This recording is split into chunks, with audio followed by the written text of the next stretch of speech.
শ্রী শ্রী ঠাকুর বলছে, শালা তোরা কি অমন করেই যুক্ত থাকতে চাস না ঝরে যেতে চাস? ঝরে গেলে দেখবি সারা পাখিতেও লাথি মারবে। শ্রী শ্রী ঠাকুর এটা বলতে চেয়েছিলেন, উদ্দেশ্য ছিল যে তোমরা কিন্তু ওই বৃহৎ গাছের সঙ্গে যুক্ত থাকো, আর যত যুক্ত থাকবে তত তুমি ভালো থাকবে। তাই আমরা ভাগ্যবান যে তাতে যুক্ত আছি। কিন্তু এই ভাগ্যটাকে আরো সৌভাগ্যে রূপান্তরিত করার জন্যেই শ্রী শ্রী ঠাকুর বলেছিলেন, নাম কর, যত পারিস নাম কর।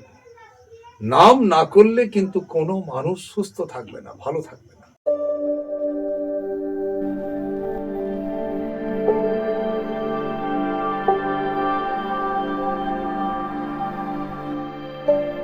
শ্রী শ্রী ঠাকুর অনুকূলচন্দ্র শিখিয়েছিলেন একটা মানুষ কেমন করে সব পারবে, এটা ঠাকুর শিখিয়েছিলেন।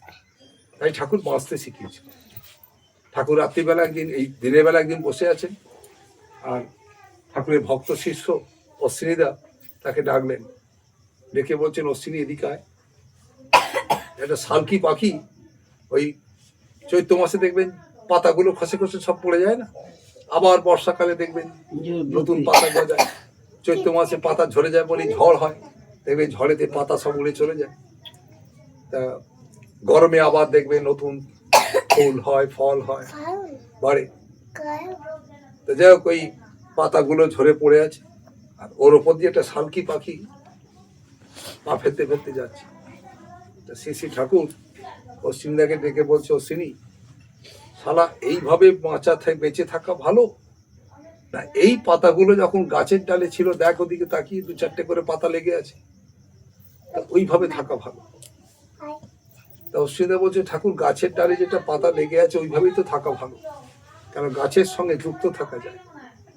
আর ঝরে পড়ে গেলে পাখিতেও শালা লাথি মারে। শ্রী শ্রী ঠাকুর বলছে, শালা তোরা কি অমন করেই যুক্ত থাকতে চাস না ঝরে যেতে চাস? ঝরে গেলে দেখবি সারা পাখিতেও লাথি মারবে। শ্রী শ্রী ঠাকুর এটা বলতে চেয়েছিলেন, উদ্দেশ্য ছিল যে তোমরা কিন্তু ওই বৃহৎ গাছের সঙ্গে যুক্ত থাকো, আর যত যুক্ত থাকবে তত তুমি ভালো থাকবে। তাই আমরা ভাগ্যবান যে তাতে যুক্ত আছি। কিন্তু এই ভাগ্যটাকে আরো সৌভাগ্যে রূপান্তরিত করার জন্যেই শ্রী শ্রী ঠাকুর বলেছিলেন, নাম কর, যত পারিস নাম কর। নাম না করলে কিন্তু কোনো মানুষ সুস্থ থাকবে না, ভালো থাকবে না। আজকে দেখবেন প্রত্যেকটা পরিবারে দেখবেন ঝগড়া ঝাঁটি অশান্তি, কারোর সঙ্গে কারো বনিবনা নেই, কেউ একটা কারোর কথা সহ্য করতে পারছে না। সবাই দেখবেন সব বাড়িতে ঝগড়া অশান্তি। আমার এক বন্ধু, ও হচ্ছে ওই হোম ডেলিভারি করে, বুঝেছেন, আমারই যজমান। ও হোম ডেলিভারি করে, মানে বাড়ি বাড়ি খাবার পৌঁছে দেয়। প্রতিদিন প্রায় 100-150 পরিবারে ওর বাড়িতে ভোর থেকে রান্না হয়। হালিঘর আছে ওর বাড়িতে, ও নিজেও রান্না বান্না করতে পারে, ওর বউ রান্না করে, ওর ছেলে ওইগুলো নিয়ে ওই গাড়ি করে করে সব বাড়ি বাড়ি পৌঁছে দেয়। আমাকে একদিন বলছে, ভট্টাসদা, আমার এক ক্লায়েন্ট আছে, মানে খদ্দের আছে, 3 তলা বাড়ি, 3টে ব্যাগ আর 3টে ঝোলা ওপর থেকে নামে, কেউ নিচে নেবে, খাবার নেয় না। মাস কাবারি টাকা, এখন তো অনলাইনে পেমেন্ট, আপনারা জানেন, অনলাইনে পেমেন্ট দিয়ে দিচ্ছি। বলছে 3টে ব্যাগ নামবে ওপর থেকে, পরপর 3টে ব্যাগ আছে। ওপর থেকে বৌমা একটা ব্যাগ নামিয়ে দিল, সেই ব্যাগে খাবার উঠে চলে গেল। দোতলা থেকে কর্তাবাবু একটা ব্যাগ নামিয়ে দিলেন, কর্তাবাবু ব্যাগ উঠে গেল। তারপরে গিন্নিমা, তিনি একটা ব্যাগ নামিয়ে দিয়েছেন। মানে গিন্নির সঙ্গে স্বামীর সঙ্গে সম্পর্ক নেই, উনিও একটা আলাদা টিফিন কোর্টে খাবার নিচ্ছেন, উনি খেয়ে নিচ্ছেন। কর্তাবাবু তার সঙ্গে, ছেলে বউয়ের সঙ্গে যোগাযোগ নেই, বউয়ের সঙ্গে যোগাযোগ নেই, কারোর সঙ্গে কারোর সম্পর্ক নেই। 3 তলা বাড়ি, কেউ কারোর সঙ্গে কথা বলে না, কেউ কারুর নয়। এর মূল কারণ হচ্ছে একটাই, শ্রী শ্রী ঠাকুর অনুকূলচন্দ্র বলেছিলেন, তোমরা বাঁচতে শেখনি, আমরা বাঁচতে শিখছি। আমাদের সৌভাগ্য যে শ্রী শ্রী ঠাকুরকে পেয়ে এমন ধন আমরা পেয়েছি যে আমরা প্রত্যেক দিন একটু একটু করে বাঁচতে শিখছি। এজন্যই দেখবেন বাড়িতে যা কিছু করব, সবের মধ্যে যদি ঠাকুর গন্ধ না থাকে, বাড়িতে যা কিছু করব তার মধ্যে ঠাকুর ঠাকুর বাতাস না বয়, একটা বাড়িতে ঢুকলেই সে বাড়িতে যদি ঠাকুরের বাতাস না বইবে, ঠাকুরের গন্ধ যদি না ছাড়ে, তাহলে সে বাড়িটা বাড়ি নয়। শ্রী শ্রী ঠাকুর অনুকূলচন্দ্র বলেছিলেন, প্রত্যেক বাড়িতে ওই ঠাকুরময় গন্ধ ছাড়বে, যেমন দেখবেন সন্ধ্যেবেলা অনেক বাড়িতে ধুনো দেয়, ঢুকলেই দেখবেন একটা ধুনোর গন্ধ ছাড়ে সুন্দর। কোনো বাড়িতে ফুলের চাষ হয়েছে দেখবেন, রজনীগন্ধা এটা ওটা ফুলের চাষ হয়েছে, ঢুকলেই একটা সুবাস ছাড়ে। তাই শ্রী ঠাকুর অনুকূল চন্দ্র বলছেন, কোনো বাড়িতে ঢুকলেই দেখবি সে বাড়িতে ঠাকুর ঠাকুর বাতাস বইবে, ঠাকুর ঠাকুর গন্ধ ছাড়বে। আর এই ঠাকুর ঠাকুর গন্ধ যত ছাড়বে আমাদের পরিবারে, তত আমরা কিন্তু ভালো থাকবো। কিন্তু আমাদের তো অভ্যাস যাবে না, অভ্যাস তো আমাদের চিরাচরিত থাকবেই। হ্যাঁ, এই যে সে একটা গল্প আছে ঠাকুর রামকৃষ্ণের গল্প, যে এক জমিদার বাবু তিনি তার ছেলের বিয়ে দিয়েছেন। তা জমিদার বাবু ছেলের বিয়ে দিয়েছেন, কার সঙ্গে দিয়েছেন? একটা গরিব মেয়ে, তাকে তুলে নিয়ে এসছে, নিয়ে এসে খুব দেখতে শুনতে ভালো মেয়েটি। যেমন এখনো দেখবেন অনেক বাড়িতে গরিব বাড়ির মেয়ে খুব সুন্দর দেখতে, বিনা পণেই বিয়ে হয়ে যায়, এরকম অনেক ঘটনা আছে, আমরা দেখেছি। যাই হোক, ওই মেয়েটিকে বিয়ে দিয়েছে। এবার জমিদার বাবুর বাড়িতে আসার পর, জমিদার বাবুদের বাড়িতে তো ভালো ভালো খাওয়া দাওয়া, ঘিয়ে রান্না, ভালো ভালো রান্না, একদম দামি দামি ডাল, দামি দামি তরকারি, দামি দামি চাল, ভালো ভালো ভাত, এসব রান্না। কিন্তু বৌমা রুগ্ন হয়ে যাচ্ছে, রোগা হয়ে যাচ্ছে, একদম ডিগডিগে কাঠি হয়ে যাচ্ছে, কাজে কোনো গতি নেই, সবসময় বিছনায় শুয়ে আছে। ছেলেও খুব মনে কষ্ট পাচ্ছে, শাশুড়ি কষ্ট পাচ্ছে, জমিদারবাবু কষ্ট পাচ্ছে। তা জমিদারবাবু তিনি ঢেড়া পেটিয়ে দিলেন যে যদি কোনো ভালো ডাক্তার আমার বৌমাকে দেখে সুস্থ করতে পারেন, তাহলে আমার বৌমা জন্যে আপনাদের এত ইনাম দেবো, আর কি এত পয়সা আপনাদের দেবো, এত সোনার মোহর দেবো, এইসব বললেন। তা সব ডাক্তাররা এলো, বড় বড় ডাক্তার আছে, ওখানে মিগেন সাউ চলে এলো, ওখানে হাজরা ডাক্তার চলে এলো, ছিল না ডোমজুড়ে হাজরা ডাক্তার, এখনো আছে, এখনো মিগেন সাউ বেঁচে আছে। পুরনো হাজরা নেই কিন্তু, হাজরা ছেলেরা এখন হাজরা, হ্যাঁ পুরনো হাজরা বেঁচে আমরা ছোটবেলা দেখিয়েছি। যাই হোক, সে হাজরা নেই, এখনো মিগেন সাউ বেঁচে আছে, আমরা ছোটবেলা দেখিয়েছিলাম। এরকম বড় ডাক্তাররা এলেন, বৌমাকে দেখলেন, ওষুধ দিলেন, মাসের পর মাস চলে যাচ্ছে, বছরের পর বছর চলে যাচ্ছে, বৌমা আরো রোগা হয়ে যাচ্ছে, বৌমা সুস্থ হচ্ছে না। যখন বৌমা সুস্থ হচ্ছে না, জমিদারবাবু খুব চিন্তায় পড়ে গেলেন। একদিন হাতে ছড়ি নিয়ে ওই জমিদারবাবু ভোরবেলা ভ্রমণ করতে পারবে, তা বেরিয়েছেন, কিন্তু যেন মনটা ভালো নেই। জমিদারবাবু আস্তে আস্তে হাঁটতে হাঁটতে যাচ্ছে। তো ওই গ্রামে একজন ডাক্তারবাবু আছেন, তিনি ওই তিন মাথা এক হয়ে গেছে, মানে কুঁজো হয়ে গেছে আর কি, বয়স হয়ে গেছে তো, 80-82 বছর বয়স হয়ে গেছে, কুঁজো হয়ে গেছে। তা উনি ওই বাড়ি বাড়ি, মানে আমাদের সেই কোয়াক ডাক্তার বলে না, বাড়ি বাড়ি থাকে, পাস করা ডাক্তার না, কিন্তু সব জানে সে। তো যাই হোক, এরকম কোয়াক ডাক্তার, তিনি বয়স হয়ে গেছে। তা তিনি বলছে, জমিদার বাবু কোথায় যাবেন? বলে এই হাঁটতে বেরিয়েছি বাবা। বলছে তোমার মনটা খারাপ কেন? মনে হচ্ছে তোমার চোখ মুখে ঘুম নেই, খাওয়া নেই, কিছু নেই। না, একটা বাড়িতে বৌমা, সে যদি অসুস্থ থাকে তাহলে কি আর ভালো লাগে? দিনের পর দিন ছেলেরও মনটা খারাপ। দেখবেন বাড়িতে যদি বাড়ির মায়েরা অসুস্থ হয় না, স্বামীর মন খারাপ হয়ে যায়। তা সব বাড়িতে এটা হয় ঘটনাটা। তো এরকম বাড়ি একটা বৌমা নিয়ে আসার পর সে যদি রুগ্ন হয়, বাড়ির সবাই দেখবেন কম বেশি অসুস্থ হয়ে পড়ে, মন খারাপ হয়ে যায়। তা বলছে এরকম জমিদার বাবু বলছে যে মনটা খারাপ, আমার বৌমাকে কোনো ডাক্তার ভালো করতে পারলো না। এই বয়স্ক ভদ্রলোক তিনি বলছেন, জমিদার বাবু যদি একটু সুযোগ দেন তাহলে আমি গিয়ে একটু দেখতে পারি আপনার বৌমাকে। তো বলছে চলো, ওনাকে হাত ধরে ধরে নিয়ে গেছে, নিয়ে যাবো, বৌমাকে ডেকেছি। বৌমা তো অনেক বেলা অব্দি ঘুমায়, কেন বৌমা তো কোনো এনার্জি নেই, বৌমা খালি ওষুধ খেয়ে খেয়ে চলছে। তুলেছে, তোলার পর বলছে বৌমার সঙ্গে আমি একটু একান্তে কথা বলবো, জমিদার বাবু আপনি একটু বাইরে যান। জমিদার বাবু বাইরে গেছেন, উনি একা একা বৌমার সঙ্গে একটু গল্প টল্প করলেন, করিডোরে বেরিয়ে এসে বললেন, বৌমা কালকে সকালবেলা তুমি বাসি মুখে বসে থাকবে, আমি এসে তোমাকে একটা মাদুলি দেবো, আর মাদুলি দিলেই দেখবে তুমি সুস্থ হয়ে যাবে। বলছে ঠিক আছে। সুস্থ তো সবাই হতে চায়, সবাই তো চায় কি আর রোগে শুয়ে থাকি, 2-4 দিন রোগে শুয়ে থাকা যায়। আমাদের মানুষ জ্বর হয়েছে, বেশ ঘুমোচ্ছে, ভস ভস করে ঘুমোচ্ছে। 4 দিনের পরে বলছে বাবা হাত পা ব্যথা। কেন? ওই 19 ঘন্টা করে ঘুমিয়েছিস, ওই জন্য ব্যথা। তো বেশি ঘুমলে তো আপনি দেখবেন বেশিক্ষণ শুয়ে থাকতে পারবেন। এবারে বৌমা সে তো ভোরবেলা উঠে পড়েছে, ওই ডাক্তারবাবু আসবে, মাদুলি পরিয়ে দেবে, সুস্থ হয়ে যাবো। তো ডাক্তারবাবু এসে বললে, বৌমা তুমি একটা কাজ করো, বাঁ হাতটা দাও। তা বাঁ হাতটা দিয়েছেন, এখানেটা ওই পুঁটলি করা কি দিয়ে এলেন, মাদুলি করে পরিয়ে দিলেন। দিয়ে বলেন তুমি এখন চান করবে, চান টান করে ওই মাদুলিটা ধুয়ে তুমি জল খাবে, মাদুলিতে জল দেবে, দিয়ে হাতটা নিয়ে এরকম করে জলটা খাবে। বলো ঠিক আছে। তা বৌমা 7 দিনের মধ্যেই আস্তে আস্তে ভালো হচ্ছে, বুঝেছেন? 3 মাসের মধ্যে বৌমার চেহারা ফিরে গেল। 6 মাসের মধ্যে বৌমার এত শরীর হয়ে গেল যে জামা কাপড় টাইট হয়ে যাচ্ছে। বৌমা কাজে এনার্জি বেড়ে গেছে, গাছ কোমর বেঁধে বাড়ির সব কাজ করে ফেলছে। দাসী ঝি চাকর সবাইকে বলছে চুপ করে বসো, এবার আমি করে ফেলছি। ভালো ভালো রান্না করছে, খাওয়াচ্ছে জমিদার বাবু। জমিদার বাবু ভাবলেন যে এত বড় বড় ডাক্তার আমার বৌমাকে সুস্থ করতে পারলো না, এবার 3 মাথা এক হয়ে গেছে, গ্রামের ডাক্তার, ওকে কেউ পৌঁছে না, সে আমার বৌমাকে ভালো করে দিল। তা বলছে ওই ডাক্তারকে ডাকো। তিনি তার পাইক বরকন্দাজকে পাঠিয়েছেন, এসে বলছে যে বলো কি জন্য ডেকেছেন জমিদার বাবু? না তুমি আমার বৌমাকে ভালো করলে কি করে?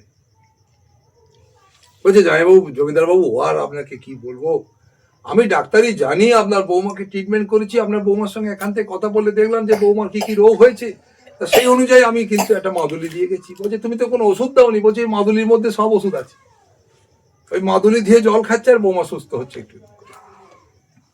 এবার জমিদার বাবু ওই ভদ্রলোককে সোনার মোহর দিয়েছে, কয়েক বিঘে জমি লিখে দিয়েছে, বেশ টাকা পয়সাও দিয়েছে, ভালো ভালো খাবার দাবার দিয়েছে, একটা গরুর গাড়িতে চাপিয়ে ওনার বাড়িতে পাঠিয়ে দিচ্ছে। এইটা খবর হয়ে গেল বাজারে। মিগান সব শুনেছে, হাজরা ডাক্তার শুনেছে, ওদিকে বারভূঁইয়া শুনেছে, সব ডাক্তাররা কিন্তু এই বৌমাকে দেখেছে। সব ডাক্তার ভাবছে যে এই শালা কোয়াক ডাক্তার কি করে ভালো করবে। যখন গরু গাড়ি করে মালপত্র নিয়ে যাচ্ছে তখন পরপরই ডাক্তারগুলো রাস্তায় দাঁড়িয়ে আছে। তারা বলছে হ্যাঁ গো ডাক্তার, তুমি কি ওষুধ দিয়ে বৌমাকে ভালো করবে? তা বলছে যে আমি কিচ্ছু ওষুধ দিইনি। ওই ডাক্তারদের বলছে আমি কিচ্ছু ওষুধ দিইনি, খেতেও দিইনি। বৌমার সঙ্গে একান্তে কথা বললাম, বলে দেখলাম বৌমা আগের জন্মে মেদরানি ছিল, ওই জন্য আমি বাঁশবাগান থেকে পুরনো গু তুলে নিয়ে এলাম, নিয়ে এসে ওই একটা মাদুলি কাপড়ের মধ্যে ভরে আর বৌমার হাতে মাদুলি করে পরিয়ে দিয়েছি। বৌমাকে বললাম রোজ মাদুলি ধুয়ে জল খাবে। বৌমা এখন রোজ গু ধোয়া জল খাচ্ছে আর একটু একটু করে ভালো হয়ে যাচ্ছে। এটা কিন্তু আমার কথা নয়, ঠাকুর রামকৃষ্ণের গল্প। উদ্দেশ্য হচ্ছে এই, তোমার ভেতরে যদি ভালো না থাকে তুমি যতই সাজনা কেন কিচ্ছু হবে। ফেরা লাভলির মেয়েকে কতক্ষণ ভালো থাকবে? ভেতর থেকে ভালো থাকতে হবে। ঠাকুর বলছেন শালা তিল বাটা খাবি, কাঁচা বাদাম খাবি, তেল মাখতে হবে। ঠাকুর বলছেন প্রতিদিন শাক খাবি, দেখবি কখনো তোকে কোন ওষুধ খেতে হবে, তোমাকে কোনো অম্বলের ওষুধ খেতে হবে। ঠাকুর বলছেন কি অপূর্ব করে, তিথি নক্ষত্র মেনে খাবি, দেখবি তোকে কখনো ওষুধ খেতে হবে। কিন্তু আমরা মানি না। কেন মানি না? নাম ধ্যান করি না। নাম ধ্যান করলে দেখবেন ঠাকুরের কথার প্রতি শ্রদ্ধা বাড়বে। নাম ধ্যান করলে দেখবেন ঠাকুরের কথা মানতে ইচ্ছে করবে। নাম ধ্যান করলে দেখবেন তখন একটা মানুষ শান্ত হবে। তখন দেখবেন একজন মানুষের সঙ্গে আরেকজন মানুষের বোঝাপড়া কিন্তু বেড়ে যাবে। তখন দেখবেন আমরা কাউকে রাগারাগি করবো না, আমরা কিন্তু কারোর উপর রেগে যাবো না, আমরা কখনো হঠাৎ করে চটে যাব না। ঠাকুর বলছে একটা মানুষ শান্ত হবে, আর যে মানুষ শান্ত হবে সে দীর্ঘদিন এই পৃথিবীকে উপভোগ করতে পারে। যে মানুষ শান্ত হবে সে মানুষ কিন্তু দেখবে যে তার কাছে মানুষ বুদ্ধি নিতে আসবে। তাই শ্রী ঠাকুর অনুকূল চন্দ্র তিনি সব সময় বলছেন সদাচারে বাঁচে বাড়ে, লক্ষ্মী বাঁধা তার ঘরে।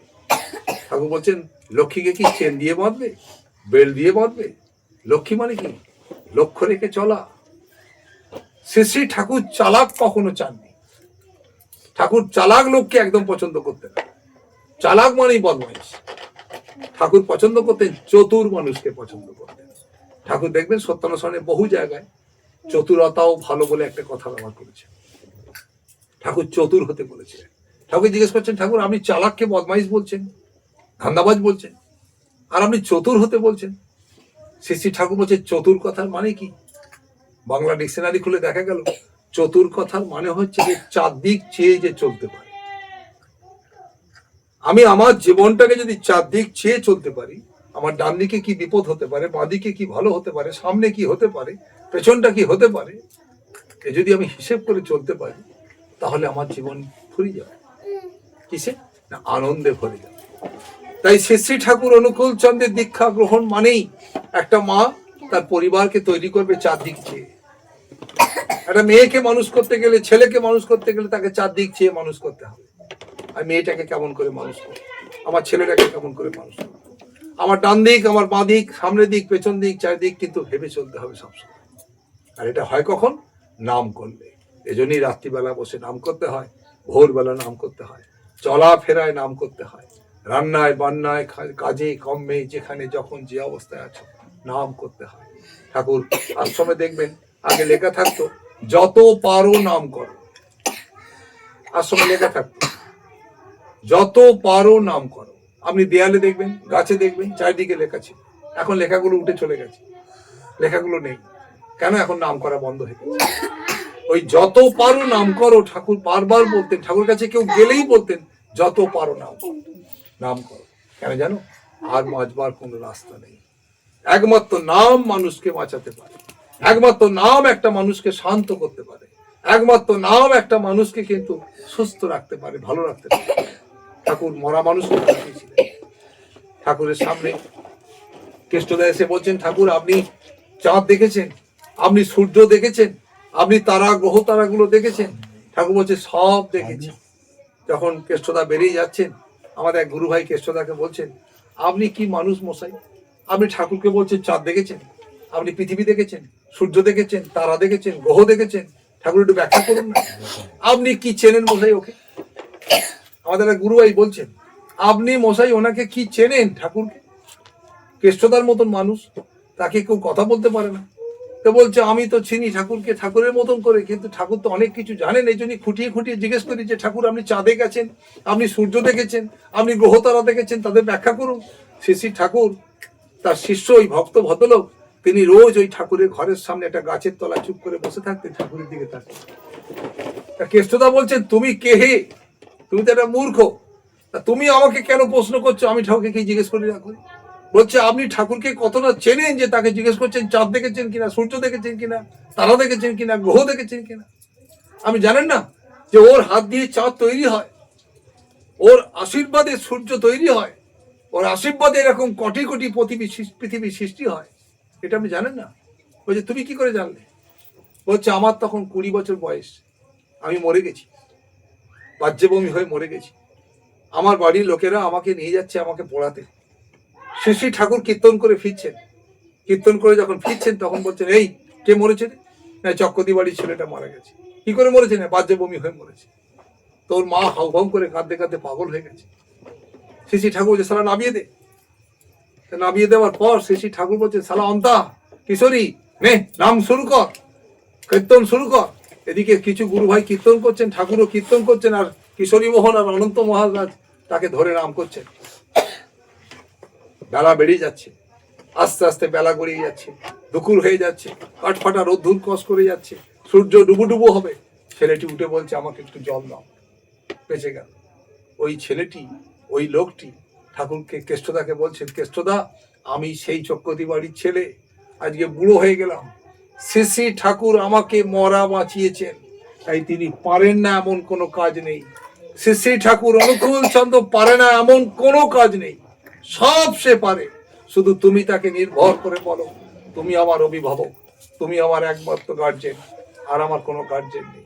আমি যখন আমার অভিভাবক হব, আমি যখন আমার বইয়ের অভিভাবক হব, তখন আমার ভুল হবে, কিন্তু আমার গুরু যখন আমার অভিভাবক হবে, আমার গুরু যখন আমার স্ত্রীর অভিভাবক হবে, আমার গুরু যদি আমার ছেলের অভিভাবক হবে, সেদিন সব নিয়ন্ত্রণে আসবে, সবাই কিন্তু নিয়ন্ত্রিত হবে, সবাই কিন্তু একসঙ্গে আমরা ঠাকুরের হয়ে উঠবো। সেদিন আমাদের পরিবারগুলো সুন্দর হয়ে উঠবে। ভালো থাকবেন সবাই, মঙ্গল হোক সবার। শরীরটা খুব একটা ভালো নেই, পরপর উৎসব চলছে।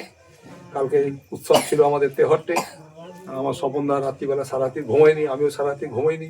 ওই পাথরের মেঝেতে মাটিতে নিত্যানন্দকে, ও হে নিত্যানন্দ, কলির জীব হইল অন্ধ, না লইল আমারই নাম, দন্তে তিন ধরি, দুয়ারে দুয়ারে ঘুরি, লওয়াইবি আমারই নাম। চৈতন্য মহাপ্রভু বলছেন। আর নিত্যানন্দ কি করছে? মানুষের বাড়ি বাড়ি যাচ্ছে, গিয়ে বলছেন, আমারে কিনিয়া লহ ভজ গৌর। আমাদের কোনো সম্মান নেই, আমাদের মান সম্মান সব ঠাকুর। তাই ভালো থাকলে আর একজনকে বলতে হয়। ঠাকুর রামকৃষ্ণ বলছেন, সালা ভালো জিনিস একা খাবি না, সবাইকে দিয়ে খাবি।